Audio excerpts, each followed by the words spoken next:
এটাই মদনাবতী নীলকুঠি। এই ফলকে সম্ভবত কিছু লেখা ছিল কিন্তু বোঝা যাচ্ছে না। এই যে দেখুন, এটি হলো সেই নীলকুঠির ভগ্নাবশেষ। দালানটি বোঝা যাচ্ছে না, একেবারে ভাঙাচোরা অবস্থায় আছে, কিছুই বোঝা যাচ্ছে না, জঙ্গলে ঢাকা।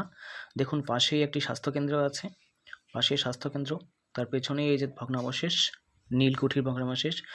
এটা হলো নীলকুঠির পাশেই নীলকুঠির দিঘি। এই যে বিশাল দিঘি, বিশাল এত বড় দিঘি সচরাচর দেখা যায় না, খুব বড় একটি দিঘি। আগে নাকি এটি পানায় ভর্তি ছিল, যোগ ছিল এখানে, প্রচুর অনেক কিছু ছিল, কিন্তু বর্তমানে সেগুলো সব কিছুই নেই। ওই যে পাশে দেখতে পাচ্ছেন। এবার এই দিঘির পাশেই দেখুন একটি পরিত্যক্ত ভিটা, যেখানে প্রাসাদ ছিল, বড় প্রাসাদ ছিল, এবং এইখানে লুকিয়ে আছে গোপন একটি সুড়ঙ্গ।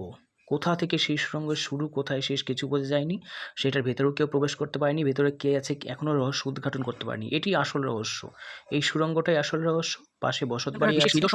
আর এইখানে দেখুন উইলিয়াম কেরি সাহেবের ছেলের সমাধি। উইলিয়াম কেরি, যিনি বাংলার গদ্য সাহিত্যের জনক, বাংলায় প্রথম যিনি ছাপাখানা মুদ্রণ যন্ত্র প্রচলন করেছিলেন, বাংলা গদ্য সাহিত্যের জনক সেই উইলিয়াম কেরি সাহেবের ছেলের সমাধি এটি।